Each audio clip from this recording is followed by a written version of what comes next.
Hello नमस्कार साथियों, स्वागत है आप सभी का ड्रीम एग्जाम स्टडी प्लेटफॉर्म पर।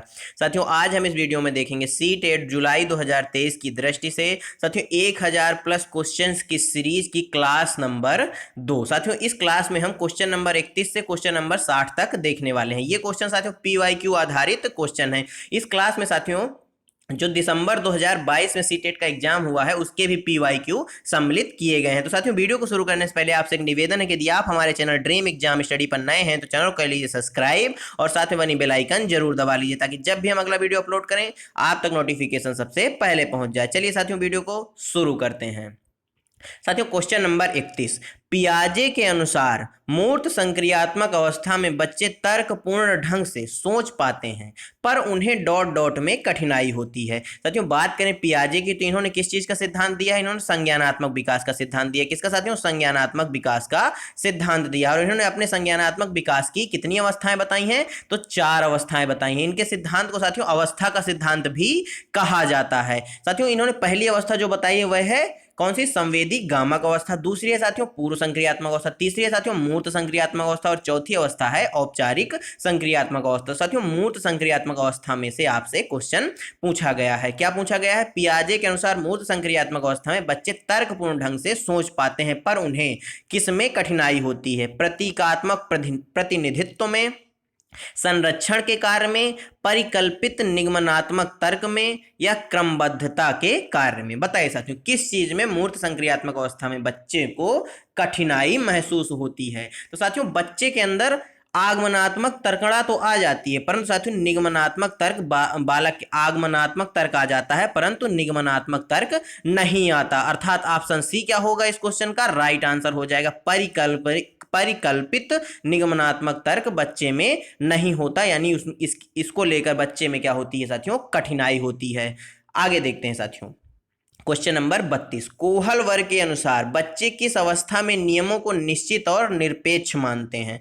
कोहल वर्ग ने साथियों किस चीज का सिद्धांत दिया है? नैतिक विकास का सिद्धांत दिया है। किसका साथियों? नैतिक विकास का सिद्धांत दिया है। सजा और आज्ञाकारिता अभिविन्यास में, सामाजिक अनुबंध अभिविन्यास में, सार्वभौमिक नैतिक विकास अभिविन्यास में, अच्छा लड़का अच्छी लड़की अभिविन्यास में। बताइए साथियों, कोहल वर्ग के अनुसार बच्चे किस अवस्था में नियमों को निश्चित और निरपेक्ष मानते हैं? तो साथियों, जो सजा और आज्ञाकारिता अभिविन्यास की अवस्था होती है, स्टेज होती है, उसमें साथियों बच्चे निश्चित और निरपेक्ष मानते हैं। किसको साथियों? नियमों को। ऑप्शन ए क्या हो जाएगा इस क्वेश्चन का?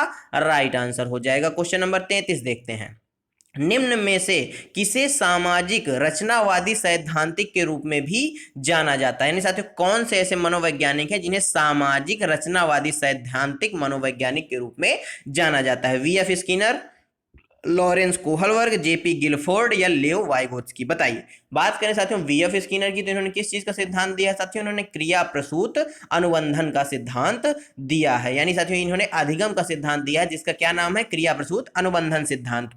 साथियों, जो स्किनर महोदय का क्रिया प्रसूत अनुबंधन सिद्धांत है यह थॉर्नडाइक के सिद्धांत, थॉर्नडाइक के जो नियम है सीखने के उसमें प्रभाव के नियम से प्रभावित है। यहां से भी क्वेश्चन कभी कभी बनता है। साथियों, जो सामाजिक रचनावादी सैद्धांतिक मनोवैज्ञानिक थे वह थे कौन थे? लियो वाइगोत्स्की महोदय थे। वाइगोल्की नहीं साथियों, वाइगोत्स्की महोदय थे। ऑप्शन डी क्या हो जाएगा? राइट आंसर हो जाएगा। इनका सिद्धांत कौन सा साथियों? तो सामाजिक एवं सांस्कृतिक विकास का सिद्धांत है। नेक्स्ट क्वेश्चन देखते हैं साथियों, क्वेश्चन नंबर 34, एक कक्षा में विद्यार्थी समूह में कार्य कर रहे तथा प्रत्यय को समझ रहे हैं। क्या साथियों? एक कक्षा में विद्यार्थी समूह में कार्य कर रहे हैं और प्रत्यय को समझ रहे हैं। शिक्षक यह देखती है कि एक समूह के सभी सदस्य आगे नहीं बढ़ पा रहे हैं, वह उन्हें इशारे व संकेत देकर उनकी सहायता करती है तथा पुनः उन्हें उनके प्रयासों पर छोड़ देती है। कक्षा में कौन से प्रत्यय का प्रयोग हो रहा है? क्या है साथियों?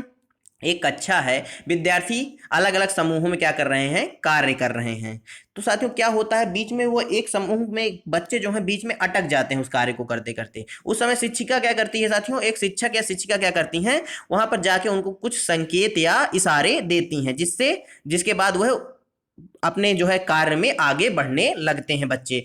अनुबंधन कहलाता है, पाड़ कहलाता है, निष्क्रिय अनुकरण कहलाता है, या रटकर स्मरण कहलाता है। बताइए साथियों, जो निष्क्रिय अनुकरण है निगेटिव पॉइंट है, रटकर या स्मरण यह भी एक निगेटिव पॉइंट है। अब आपके पास बचते हैं साथियों ऑप्शन ए और ऑप्शन बी। बताइए इनमें से कौन सा सही हो जाएगा। साथियों यह वाइगोत्स्की महोदय के कॉन्सेप्ट से क्वेश्चन पूछा गया है और यह साथियों पाड़ कहलाएगा, यानी ऑप्शन बी क्या हो जाएगा इस क्वेश्चन का राइट आंसर हो जाएगा। पाड़ में क्या होता है साथियों, जब कोई बालक किसी एक निश्चित बिंदु पर आकर रुक जाता है या अटक जाता है, तब उसको बाहर से कोई यम के ओ जिसको बोला जाता है, यानी मोर नॉलेजेबल अदर, कोई संकेत देता है और बालक आगे बढ़ जाता है, तो वही साथियों क्या जो संकेत होते हैं, जो सहायता होती है, वही पाड़ कहलाती है। ऑप्शन बी राइट आंसर हो जाएगा। क्वेश्चन नंबर 35, एक प्रगतिशील कक्षा की विशेषता है शिक्षक की गतिशीलता, लचीला समूहीकरण, बच्चों की स्वायत्तता, बहुत सारी सामग्रियों का प्रावधान। बताइए साथियों एक प्रगतिशील कक्षा की क्या विशेषता हो सकती है आपकी नजर में।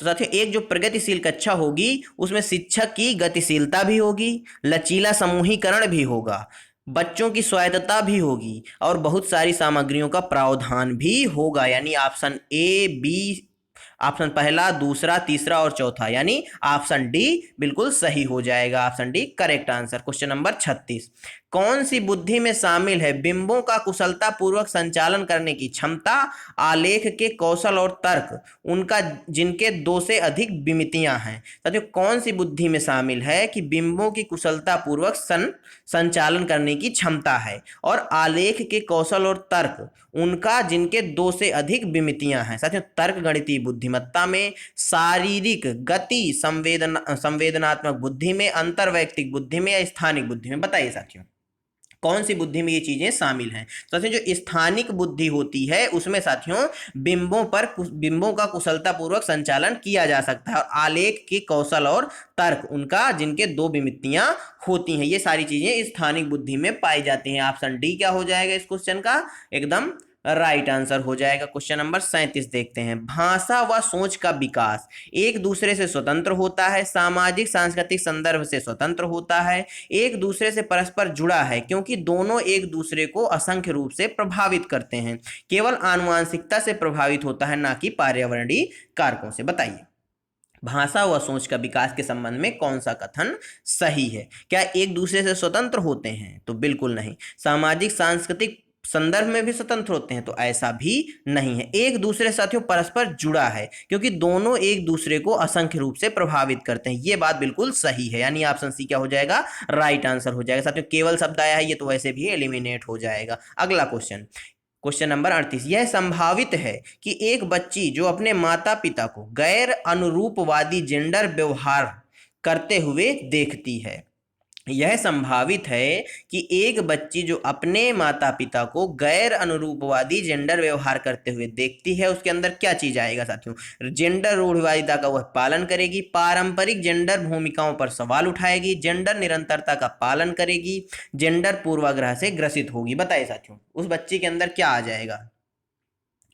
अनुरूपवादी जेंडर व्यवहार करते देखते हैं, गैर अनुरूपवादी जेंडर व्यवहार करते हुए देखती है, अर्थात उसके अंदर क्या आ जाएगा पारंपरिक जेंडर भूमिकाओं पर वह क्या करेगी साथियों सवाल उठाएगी। ऑप्शन बी क्या होगा इस क्वेश्चन का एकदम करेक्ट आंसर हो जाएगा। अब क्वेश्चन नंबर 39 देखते हैं, अपनी कक्षा में विविधता के समायोजन के लिए एक शिक्षक को छात्रों की सामाजिक सांस्कृतिक पृष्ठभूमि के प्रति संवेदनशील रहना चाहिए, समान निर्देश देने चाहिए और व्यक्तिगत मतभेदों की अवहेलना करनी चाहिए, छात्रों के सामाजिक संदर्भ की पूरी तरह से अवहेलना करनी चाहिए, बच्चों को उनके माता पिता के व्यवसाय के आधार पर नामीकरण करना चाहिए। बताइए साथियों अपनी कक्षा में विविधता के समायोजन के लिए एक शिक्षक को क्या करना चाहिए। क्या आप साथियों बच्चों के माता पिता के व्यवसाय के आधार पर उनका नामीकरण करेंगे, या नामीकरण को साथियों वर्गीकरण भी बोला जाता है, क्या आप ऐसा करेंगे। तो साथियों आप ऐसा बिल्कुल नहीं करेंगे। छात्रों के सामाजिक संदर्भ की पूरी तरह से अवहेलना,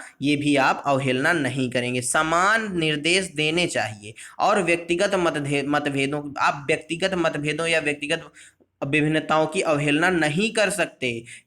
छात्रों की सामाजिक सांस्कृतिक पृष्ठभूमि के प्रति संवेदनशील रहना चाहिए, ये पॉइंट बिल्कुल सही हो जाएगा, यानी ऑप्शन ए राइट हो जाएगा। क्वेश्चन नंबर 40, आकलन का उद्देश्य क्या होना चाहिए? सीखने में वृद्धि, बच्चों का वर्गीकरण और नामीकरण, बच्चों की प्रतिस्पर्धा को बढ़ाना, बच्चों में भय और तनाव पैदा करना। बताइए साथियों, जो आकलन है इसका उद्देश्य क्या होना चाहिए? क्या बच्चों में आप तनाव या भय पैदा करेंगे, डर पैदा करेंगे? तो आप ऐसा नहीं करेंगे। बच्चों में प्रतिस्पर्धा लाएंगे? आप ऐसा भी नहीं करेंगे। बच्चों का वर्गीकरण, वर्गीकरण की बात आ रही है यानी निगेटिव पॉइंट, अर्थात सीखने में वृद्धि के लिए आप आकलन करेंगे, यह मुख्य उद्देश्य हो सकता है। ऑप्शन ए क्या हो जाएगा?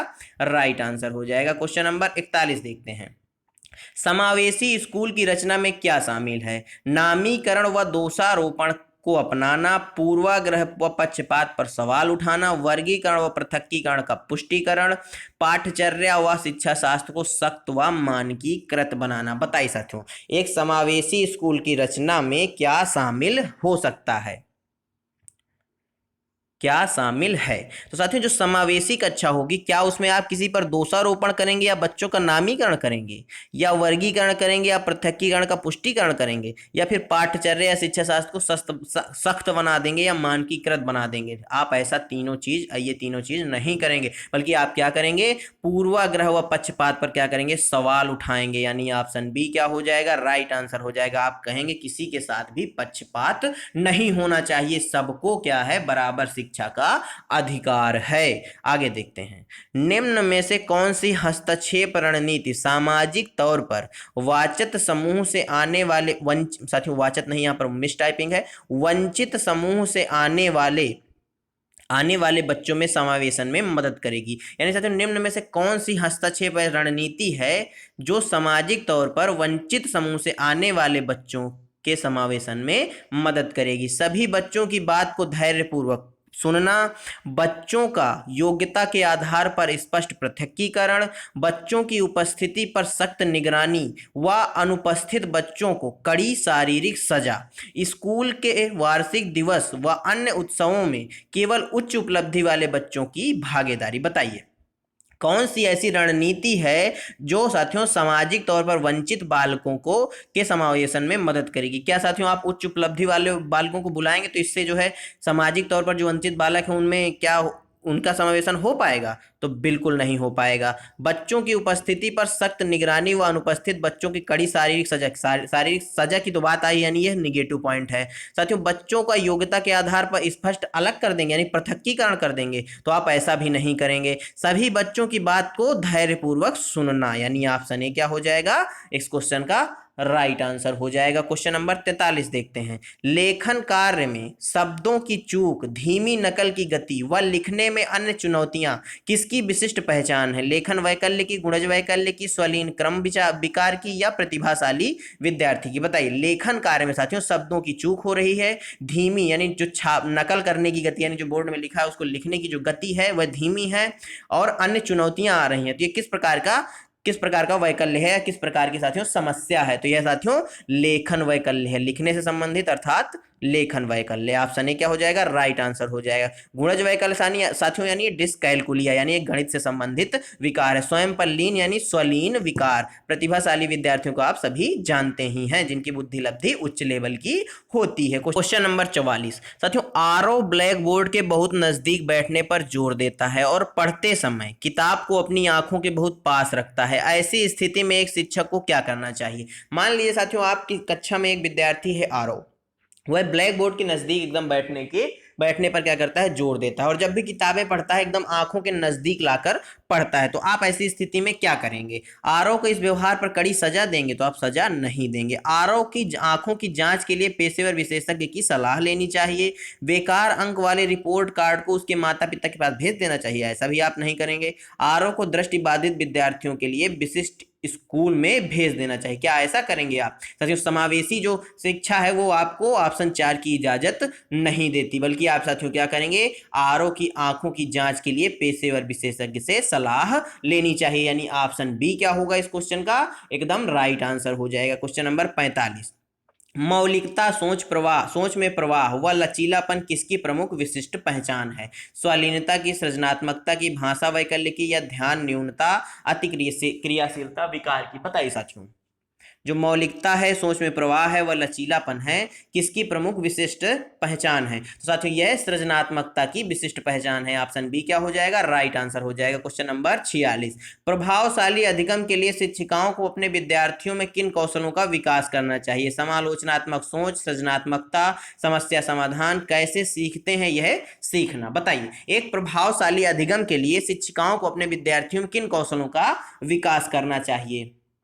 तो साथियों समालोचनात्मक सोच का विकास करना चाहिए, बिल्कुल सही बात है। सृजनात्मकता का भी करना चाहिए, समस्या समाधान कौशल का भी करना चाहिए, कैसे सीखते हैं यह भी बच्चों को बताना चाहिए। यानी ऑप्शन डी 1, 2, 3 एंड 4 सभी इस क्वेश्चन के राइट आंसर हो जाएंगे। Option D correct answer. Question number 47, बच्चों में सीखने के बारे में निम्नलिखित में से कौन सा कथन सही नहीं है? बच्चे चक्रीय तरीके से, माफ करिएगा, सक्रिय तरीके से सीखते हैं।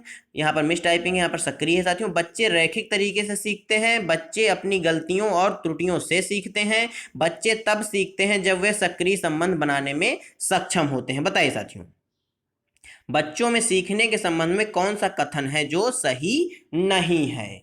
साथियों बच्चे रैखिक तरीके से सीखते हैं, यह बिल्कुल गलत बात है। बच्चे सक्रिय तरीके से सीखते हैं, सही बात है। बच्चे अपनी गलतियों और त्रुटियों से भी सीखते हैं, बच्चे तब सीखते हैं जब वे सक्रिय होते हैं, परंतु साथियों बच्चे रैखिक तरीके से नहीं सीखते। ऑप्शन बी क्या हो जाएगा इस क्वेश्चन का? राइट आंसर हो जाएगा। क्वेश्चन नंबर 48, एक रचनावादी कक्षा कक्ष में डॉट डॉट सीखने का केंद्र है? अनुबंधन, रटकर स्मरण करना, अर्थ बनाना, या वैधन या अभ्यास। बताइए, एक रचनावादी कक्षा कक्ष में उसने सीखने का मुख्य केंद्र क्या है? क्या साथियों उसमें रटाया जाता है, या वैधन व अभ्यास कराया जाता है, या फिर अर्थ बनाना सिखाया जाता है, या अनुबंधन कराया जाता है? बताइए साथियों, ऐसी कक्षा में अर्थ बनाकर सीखने का केंद्र माना जाता है। ऑप्शन सी राइट आंसर हो जाएगा। क्वेश्चन नंबर 49, विद्यार्थियों को सक्षम करने के लिए कि वे अपने सीखने को विनियमित कर पाए, एक शिक्षिका को बच्चों को निष्क्रिय रूप से निर्देशों का पालन करने के लिए प्रोत्साहित करना चाहिए, सीखने की प्रक्रिया पर सख्त नियंत्रण रखना चाहिए, बच्चों को स्वयं लक्ष्य तय करने व उसे पाने की रणनीतियों पर काम करने के लिए हतोत्साहित करना चाहिए, बच्चों में अधिसंज्ञानात्मक क्षमताओं के विकास पर ध्यान केंद्रित करना चाहिए। बताइए, विद्यार्थियों को सक्षम करने के लिए कि वे अपने सीखने को विनियमित कर पाएं, एक शिक्षिका को क्या करना चाहिए? तो क्या करना चाहिए साथियों? क्या बच्चे को निष्क्रिय रूप से निर्देशों का पालन करने के लिए प्रोत्साहित करना चाहिए? बिल्कुल नहीं। क्या सख्त नियंत्रण रखना चाहिए? बिल्कुल नहीं। क्या साथियों हतोत्साहित करना चाहिए बच्चे को रणनीतियों को या अपने लक्ष्य को तय करने के लिए? तो ऐसा भी नहीं करना चाहिए, बल्कि क्या करना चाहिए? अधिसंज्ञानात्मक क्षमताओं के विकास पर ध्यान केंद्रित करना चाहिए। ऑप्शन डी राइट आंसर हो जाएगा। क्वेश्चन नंबर 50, छात्रों को प्रभावी समस्या समाधान को समझ करने के लिए, क्या साथियों छात्रों में प्रभावी समस्या समाधान की समझ को, माफ करिएगा, छात्रों को प्रभावी समस्या समाधान को के संबंध में सक्षम करने के लिए सुलझाए हुए उदाहरणों पर विचार करने के लिए प्रोत्साहित किया जाना चाहिए, सुलझाए हुए उदाहरण देकर उन्हें वही रणनीतियों को निष्क्रिय रूप से समान समस्याओं में स्थानांतरित करने के लिए कहा जाना चाहिए, बोलकर सोचने के लिए हतोत्साहित करना चाहिए, सुलझाए हुए उदाहरणों को देखने के लिए हतोत्साहित करना चाहिए। साथियों हतोत्साहित निगेटिव पॉइंट है, निष्क्रिय भी एक निगेटिव पॉइंट है, यानी ऑप्शन बी एंड सी और डी ये तीनों एलिमिनेट हो जाएंगे। सुलझाए हुए उदाहरणों पर विचार करने के लिए क्या करना चाहिए? प्रोत्साहित करना चाहिए, जिससे बालकों में समस्या समाधान की कौशल विकसित होगा और समस्या समाधान करने में बालक सक्षम बनेंगे। यानी ऑप्शन ए क्या हो जाएगा इस क्वेश्चन का? राइट आंसर हो जाएगा। क्वेश्चन नंबर 51 देखते हैं, एक प्रभावी शैक्षिक रणनीति है सीखने की प्रक्रिया पर शिक्षक का पूर्ण नियंत्रण, संकल्पनात्मक मानचित्र बनाना व नई जानकारियों को पूर्व ज्ञान से जोड़ना, जानकारी को गैर प्रासंगिक बनाना और उसे वियोजित टुकड़ों में याद करना, या अनर्थक वैधन व अभ्यास। बताइए, एक प्रभाविक शैक्षिक रणनीति कौन सी हो सकती है? क्या अनर्थक बिना किसी अर्थ के आप अभ्यास पे अभ्यास कराएंगे? तो आप ऐसा भी नहीं करेंगे। जानकारी को गैर प्रासंगिक बनाना और उसे वियोजित टुकड़ों में याद करना, क्या साथियों याद करने की बात हुई है, अर्थात रटने की बात हुई है, ये भी नहीं होगा। संकल्पनात्मक मानचित्र बनाना व नई जानकारी को पूर्व ज्ञान से जोड़ना, यह बिल्कुल पॉजिटिव पॉइंट है, यानी ऑप्शन बी क्या हो जाएगा? राइट आंसर हो जाएगा। साथियों पूर्ण नियंत्रण शिक्षक का नहीं होना चाहिए, यह बाल केंद्रित शिक्षा की बात हो रही है, इसलिए ऑप्शन ए तो नहीं होगा, यानी ऑप्शन बी ही इस क्वेश्चन का राइट आंसर हो जाएगा। क्वेश्चन नंबर 52, जब विद्यार्थी महसूस करते हैं कि सीखने की गतिविधियों पर उनका नियंत्रण है, तब उनकी प्रेरणा अभिप्रेरणा का स्तर डॉट डॉट हो जाता है और वे विद्यार्थी बन जाते हैं। साथियों, जब विद्यार्थी महसूस करते हैं कि सीखने की गतिविधियों पर उनका नियंत्रण है, तब उनमें उनकी जो अभिप्रेरणा का स्तर होता है वो क्या होता है, बढ़ जाता है, कम हो जाता है। या और साथियों, वे कैसे विद्यार्थी बन जाते हैं, निष्क्रिय विद्यार्थी बन जाते हैं या नियमित विद्यार्थी बन जाते हैं? बताइए इस क्वेश्चन का सही आंसर।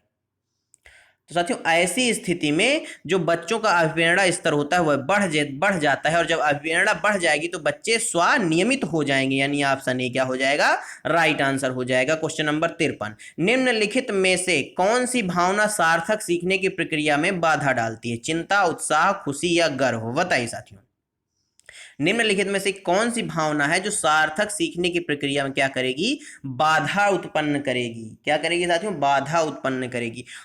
तो साथियों, वह है चिंता। जब आप चिंतित होंगे तब आप अच्छे तरीके से नहीं सीख पाएंगे, यानी ऑप्शन ए राइट आंसर हो जाएगा। क्वेश्चन नंबर 54, विकास की प्रक्रिया की क्या विशेषता है? यह प्रक्रिया बचपन तक सीमित है, यह जीवन भर चलने वाली प्रक्रिया है, इसकी शुरुआत जन्म के समय होती है, इसकी शुरुआत गर्भाधारण से के समय होती है? बताइए साथियों, विकास की प्रक्रिया के संबंध में क्या सही बात है? तो साथियों, जो विकास की प्रक्रिया है यह जीवन पर्यंत चलती है, आप सभी जानते हैं। इसकी शुरुआत साथियों गर्भाधारण से ही हो जाती है, के समय से ही हो जाती है, यानी ऑप्शन बी और डी, यानी दूसरा और चौथा राइट आंसर हो जाएगा, option D right answer. Question number 55, विकास की संवेदनशील अवधि से क्या तात्पर्य है? वह समय अवधि जब बच्चे अधिगम के कुछ प्रकारों के प्रति तत्पर हैं, वह समय अवधि जब बच्चे बहुत भावुक होते हैं, गर्भाधारण से जन्म तक की समय अवधि, शैशवावस्था से किशोरावस्था तक की समय अवधि। बताइए साथियों, विकास की संवेदनशील अवधि कौन सी है? साथियों, जो विकास की संवेदनशील अवधि है वह समय अवधि जब बच्चे अधिगम के लिए कुछ प्रकारों के प्रति तत्पर हैं, यानी ऑप्शन ए राइट आंसर हो जाएगा। क्वेश्चन नंबर 56, हार्वर्ड गार्डनर के सिद्धांत के अनुसार कलाकारों, वास्तुकारों और नाविकों के पास कौन सी बुद्धि अधिक मात्रा में होती है? स्थानिक, भाषाई, संगीतमय बुद्धि या अंतरावैयक्तिक बुद्धि? बताइए साथियों, भाषाई बुद्धि किसमें होगी साथियों? कवि और लेखकों में भाषाई बुद्धि पाई जाती है। कलाकारों, वास्तुकारों और नाविकों में साथियों कौन सी बुद्धि होती है? स्थानिक बुद्धि होती है, यानी ऑप्शन ए क्या हो जाएगा, राइट आंसर हो जाएगा। संगीतमय बुद्धि साथियों गायकों में पाई जाती है। क्वेश्चन नंबर 57, स्कूल के साथियों बच्चों के समाजीकरण में क्या भूमिका है? जो साथियों विद्यालय है बच्चों के समाजीकरण में उसकी क्या भूमिका है? कोई भूमिका नहीं है। प्राथमिक समाजीकरण की संस्था है, द्वितीयक समाजीकरण की संस्था है या तृतीयक समाजीकरण की संस्था है? बताइए साथियों।